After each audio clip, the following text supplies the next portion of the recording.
अस्सलाम वालेकुम। उम्मीद है आप सब खैरियत से होंगे। और ये सब आप जानते भी हैं कि इस वक्त जो हमारे पास कंडीशन चल रही है कोरोना की, जिसकी वजह से हम आपसे मुखातिब नहीं हो पा रहे हैं डायरेक्टली फिजिकली, तो मजबूरन हमें ये ऑनलाइन क्लासेस का इनेकाद करना पड़ा। तो उम्मीद है आप सब इसमें हमारे साथ कोऑपरेट करेंगे और कर रहे हैं। मेरा ख्याल है 2-3 क्लासेस पहले भी हो चुकी हैं, लेकिन फिलवक्त जो है वो हमें अपने सिलेबस पर फोकस करना है, क्योंकि पेपर्स का आप सब जानते हैं कि कुछ भरोसा नहीं है कि जून में कंडक्ट होते हैं या फिर उससे पहले कंडक्ट कर लिए जाते हैं। तो ऑनलाइन क्लासेस के हवाले से मेरा ख्याल ये है कि मैंने जो डिसाइड किया है इतने दिनों में बैठकर कि हम कुछ ऐसे टॉपिक्स को सिलेक्ट करें या ऐसे चैप्टर्स को सिलेक्ट करें जो बआसानी हम लोग जो है वो ऑनलाइन में कवर कर सकें। क्योंकि देखिए, आप जानते हैं कि न्यूमेरिकल्स और जितनी भी इक्वेशंस और डेरिवेशंस हैं, ये सब ऑनलाइन क्लासेस में जब करवाई जाएंगी तो आप सबको लाजमी कुछ ना कुछ क्वेरीज ज़रूर होती हैं। तो हर बार क्वेरीज सॉल्व हो सकें ये पॉसिबल नहीं होता ऑनलाइन के हवाले से। तो जब तक फिजिकल क्लासेस नहीं हो रही, हम कोशिश करेंगे, हमारे पास ऐसे चैप्टर्स मौजूद हैं जो हम ऑनलाइन में कवर कर सकते हैं। लेकिन अगर इन केस इन चैप्टर्स में भी कुछ मुश्किलात आपको पेश आती हैं, तो आप जो है वो अभी जो क्लास लाइव चलेगी तो उसके अंदर हम इजीली जो है वो आपके जितने भी सवाल हैं उनके जवाब दे सकते हैं। तो फर्स्ट ईयर में सबसे पहले हम स्टार्ट करने जा रहे हैं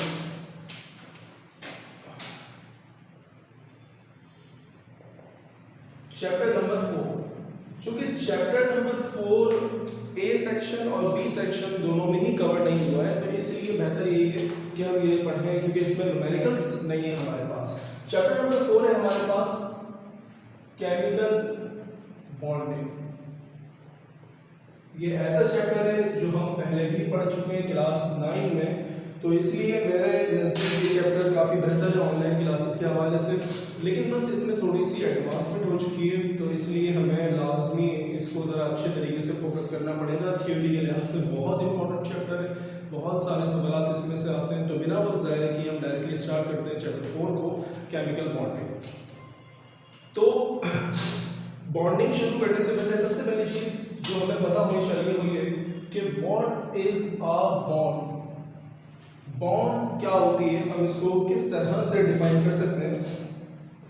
तो जनाब, जब भी हम कभी बात करते हैं बॉन्ड की, तो अभी फिलहाल हम केमिकल्स की बात नहीं कर रहे, किसी एटम की, किसी मॉलिक्यूल की बात नहीं कर रहे, हम नॉर्मली बॉन्ड की बात कर रहे हैं।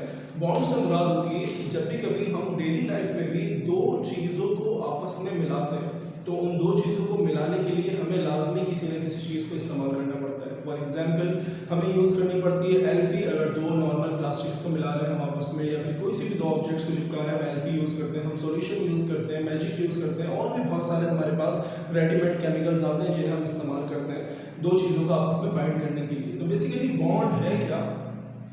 एक ऐसी फोर्स जो कोई भी दो ऑब्जेक्ट को आपस में होल्ड करके रखे, उस फोर्स को बॉन्ड का नाम दिया जाता है। यानी कि इस तरह से कह सकते हैं, the force which holds two things together is called a bond। एक ऐसी फोर्स जो दो चीजों को आपस में होल्ड करके रखती है, उस फोर्स को हम बॉन्ड का नाम देते हैं। बात तो मजीद आगे कंटिन्यू करें, क्योंकि हमारा चैप्टर है केमिकल बॉन्डिंग, तो हमें बॉन्डिंग केमिकल्स की पढ़नी है, तो इसलिए हम जो है वो बात करेंगे फिलहाल केमिकल बॉन्ड की। What is a chemical bond? Chemical bond कहते किसे हैं? तो जनाब, नाम से जाहिर है कि केमिकल्स की बॉन्डिंग, यानी कि दो एटम्स आपस में कंबाइन होंगे, देन इस कॉम्बिनेशन को हम केमिकल बॉन्ड का नाम देंगे। तो इसकी भी डेफिनेशन आप लिख सकते हैं, the force which holds two atoms together in a molecule or a crystal। is called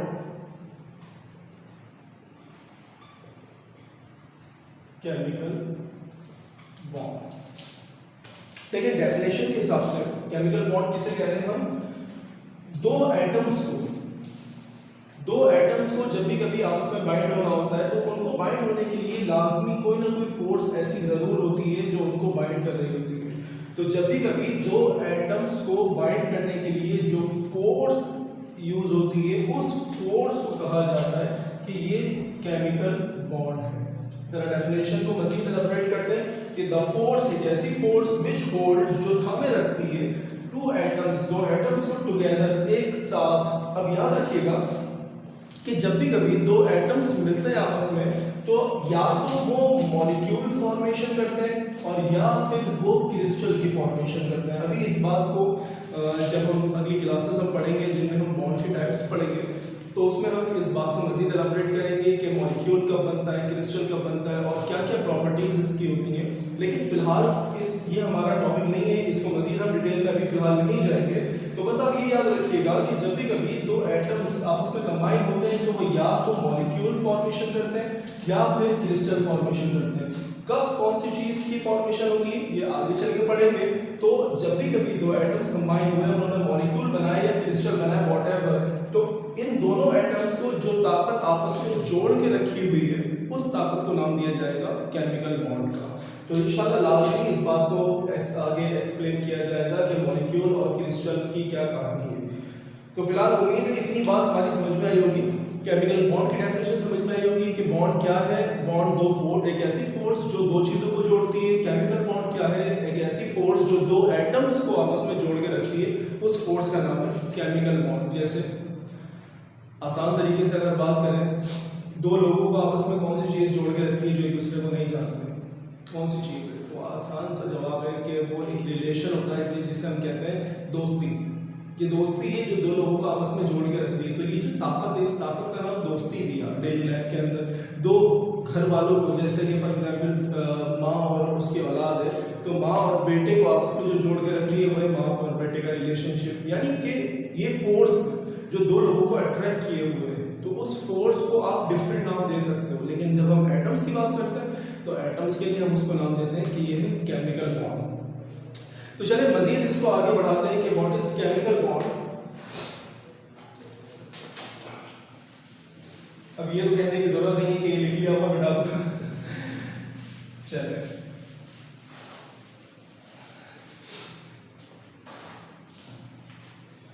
अब हम देखेंगे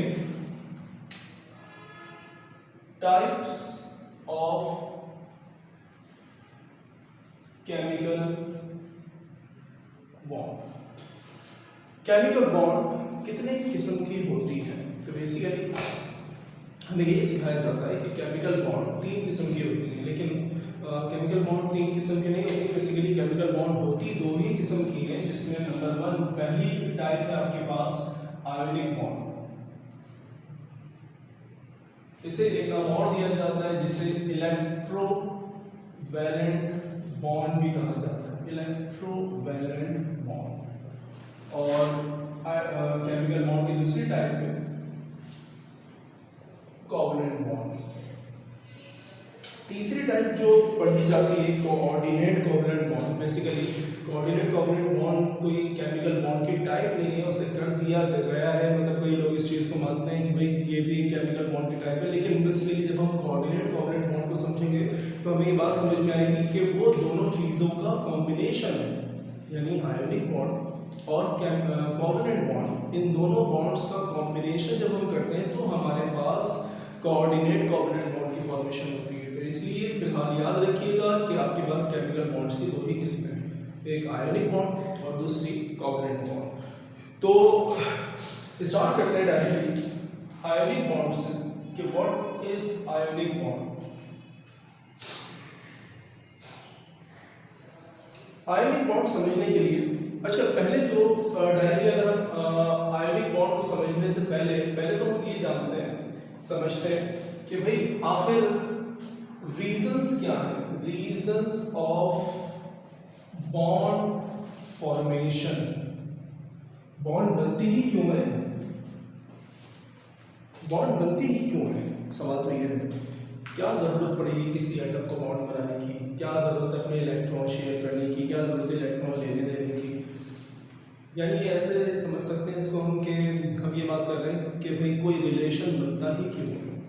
तो डेली लाइफ की एग्जाम्पल से अगर हम इस बात को समझें, रिलेशन क्यों बनता है, लाजमी कुदरती रिलेशन की तो बात अलग ही है, लेकिन जो रिलेशन हम खुद बनाते हैं दोस्ती वगैरह का, तो इस रिलेशन के लिए जो रिक्वायरमेंट है, बेसिकली अगर हम कहें बेमतलब है सब चीज़ें, तो ऐसा नहीं होता, कभी भी नहीं होता, क्योंकि लाजमी रिक्वायरमेंट होती है जब भी जाकर कोई ना कोई बॉन्ड बनती है।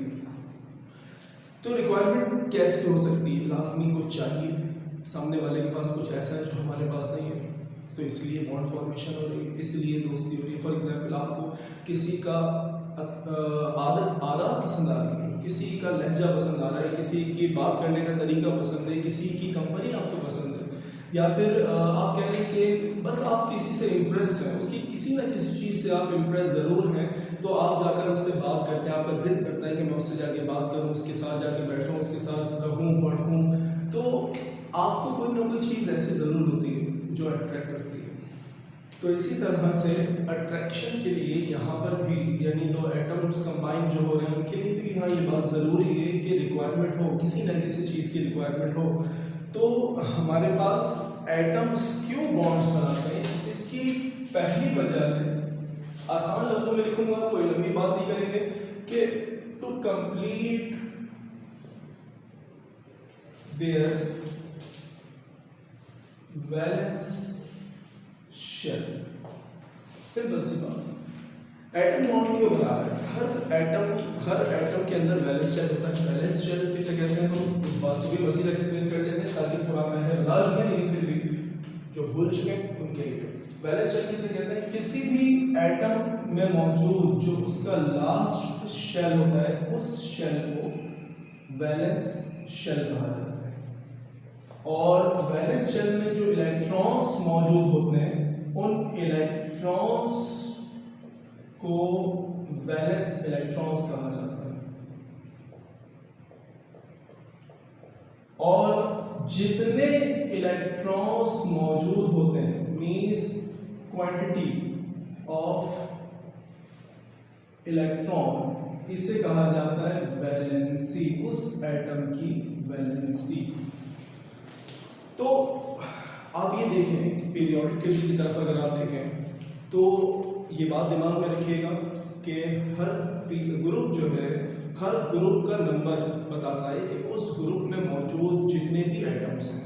फॉर एग्जांपल अगर बात करें, फर्स्ट ग्रुप है आपके पास अल्कली मेटल्स। अल्कली मेटल्स में है lithium, sodium, potassium, rubidium, caesium, francium, सारे फर्स्ट ए ग्रुप के एलिमेंट्स हैं। ग्रुप नंबर फर्स्ट ए, ये ग्रुप का नंबर हमें इंडिकेट करता है कि हमारे पास इस ग्रुप में जितने भी एटम्स मौजूद हैं, उन तमाम के तमाम एटम्स के वैलेंस शेल के अंदर सिर्फ एक इलेक्ट्रॉन मौजूद है। इसी तरह अगर बात करें सेकंड ग्रुप की, तो सेकंड ग्रुप में जितने भी एलिमेंट्स मौजूद हैं, उन तमाम के लास्ट शेल में 2 इलेक्ट्रॉन्स, थर्ड ग्रुप 3 इलेक्ट्रॉन्स, 4, 5, 6, 7, यानी 7वें ग्रुप तक जितने भी एलिमेंट्स हैं, 7वें ग्रुप के तमाम एलिमेंट्स के लास्ट शेल में 7 इलेक्ट्रॉन्स होंगे। लेकिन अगर बात करते हैं 8वें ग्रुप की, 8वां ग्रुप मतलब आखिरी शेल में 8 इलेक्ट्रॉन्स, और वैलेंस शेल जो मुकम्मल होता है वो 8 इलेक्ट्रॉन्स पे ही मुकम्मल होता है एलिमेंट्स का। तो वैलेंस शेल जो 8 इलेक्ट्रॉन्स पे मुकम्मल होता है उसको हम कहते हैं कि ऑक्टेट, यानी 8 इलेक्ट्रॉन्स का शेल। अब हर एटम की ये ख्वाहिश है कि किसी तरह से उसका वैलेंस शेल मुकम्मल हो जाए। अब आखिरी वाले जितने भी एलिमेंट्स हैं उनके शेल मुकम्मल है, तो इसलिए 8वें ग्रुप के एलिमेंट्स को, ग्रुप 8A के एलिमेंट्स को हम नाम देते हैं नोबल गैसेस का।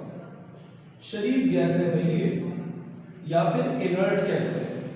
इनर्ट क्यों कहा जाता है? क्योंकि इनर्ट का मतलब होता है अनरिएक्टिव, जो किसी से रिएक्शन में हिस्सा नहीं लेते। होते हैं हमारे पास क्लास के अंदर भी ऐसे एलिमेंट्स होते हैं जो अनरिएक्टिव होते हैं, जो किसी से रिएक्शन करने की ज़रूरत ही नहीं समझते, जिनको लगता है कि हम अपने आप में मुकम्मल हैं, हमें किसी से कोई लेना देना नहीं है, हम जो है वो समझ लें जीनियस यहाँ बैठे हुए हैं कि जो चीज़ जो है हम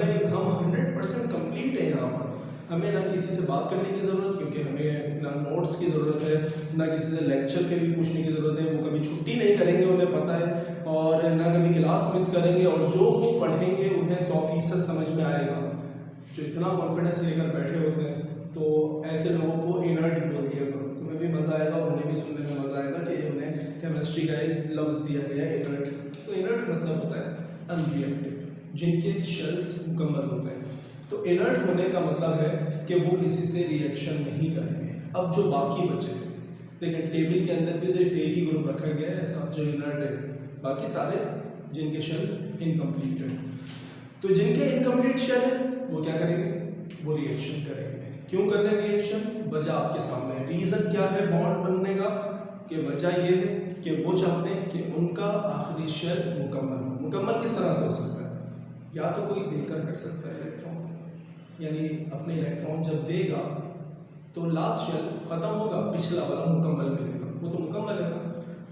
इसी तरह से कोई अगर पावरफुल एलिमेंट है तो वो इलेक्ट्रॉन लेकर मुकम्मल करेगा, कोई देगा कोई लेगा, तो इस तरह से दोनों एटम्स सेटिस्फाई हो जाएंगे।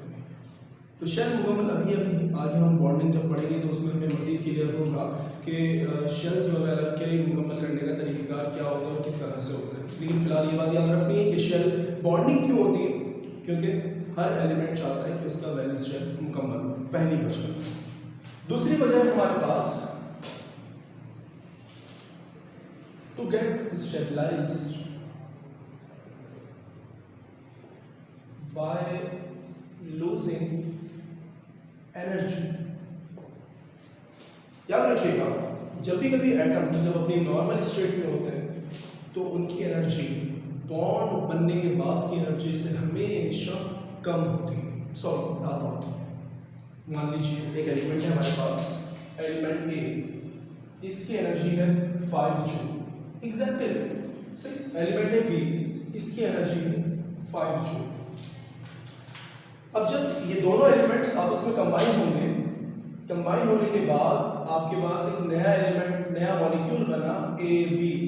अब ये जो नया मॉलिक्यूल बना है कंबाइनली, इसकी एनर्जी हो जाएगी मान लीजिए कि 3, मीन्स कुछ एनर्जी इसने लूज की, कुछ एनर्जी इसने लूज की। इस बात से एक बात और हमारे पास सामने आ रही है कि जब भी कभी बॉन्ड बनती है, जब भी कभी दो एटम्स आपस में कंबाइन होते हैं तो उनको मेहनत करनी पड़ती है, और जब वो मेहनत करते हैं उनकी एनर्जी ज़ाया होती है। जब वो मेहनत करते हैं तो उनकी कुछ एनर्जी ज़ाया होती है। जैसे छोटी सी एग्जाम्पल से बात को क्लियर करेंगे। नॉर्मल हालत में खाए पिए हुए जब होते हैं तो हमारा स्टमक डिस्टर्ब होता है, तो स्टमक जो है वो आप चाहते हो कि नॉर्मल पे आ जाए, तो आप क्या करते हो, उसके लिए थोड़ी एक्सरसाइज करते हो, थोड़ी मेहनत करते हो। जब आप थोड़ी मेहनत करते हो तो आपकी पहले वाली कंडीशन के मुकाबले में आपकी बाद वाली कंडीशन ज़्यादा स्टेबल होती है, आप खुद को रिलैक्स फील करते हो। लेकिन रिलैक्स कैसे फील किया, एनर्जी लूज करके। तो एटम्स भी जब अपनी एनर्जी लूज करते हैं तो लूज होने के बाद अब ये जो नया एलिमेंट, नया मॉलिक्यूल बना है आपके पास, इसकी एनर्जी पुरानी हालत से कम है और ये ज़्यादा स्टेबल है, और ये दोनों अनस्टेबल कहलाएंगे। ये भी अनस्टेबल और ये भी अनस्टेबल।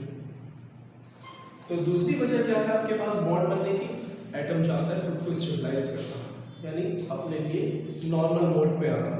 तो नॉर्मल मोड पे आने के लिए वो क्या करेगा, बॉन्ड बनाएगा, और जब बॉन्ड बनेगी तो एनर्जी रिलीज होगी, और जब एनर्जी रिलीज होगी वो स्टेबल हो जाएगा। यानी सारा काम जो हो रहा है बॉन्ड बनने का, वो सिर्फ अपने आप को स्टेबल करने के लिए एटम काम कर रहा है। पहली वजह क्या बॉन्ड बनने की, पहली वजह है शेल मुकम्मल करे, शेल मुकम्मल करेगा तो स्टेबल हो जाएगा। दूसरी वजह क्या है, एनर्जी लूज करे, एनर्जी लूज करेगा तो स्टेबल हो जाएगा। और दोनों बातें एक दूसरे से जुड़ी हुई हैं, अलग अलग नहीं है, दोनों बातें एक दूसरे से जुड़ी हुई है। मीन्स कि जब एनर्जी लूज होगी, एनर्जी लूज कब होगी, जब बॉन्ड बनेगी। बॉन्ड क्यों बनेगी, क्योंकि शेल मुकम्मल करना है। तो दोनों बातों को मिला दें तो एक ही बात में पूरी बात हो रही है कि भाई शेल मुकम्मल करने के लिए बॉन्ड बना रहा है, और बॉन्ड बन रहा है तो एनर्जी रिलीज हो रही है। दोनों सूरतों में स्टेबिलिटी की तरफ एटम जा रहा है। तो उम्मीद है कि आज की जितनी बातें हमने की बॉन्डिंग के लिहाज से वो आपको समझ में आई होंगी, क्लियर हुई होंगी। और अगर कोई बात ऐसी है कि जो आपको ना समझ में आई हो तो आप प्लीज़ सवाल करें। इंशाल्लाह हम आपका जवाब देने की कोशिश करेंगे। और आज के लिए इतने रखते हैं, मिलते हैं कल की क्लास में इंशाल्लाह। अल्लाह हाफ़िज़।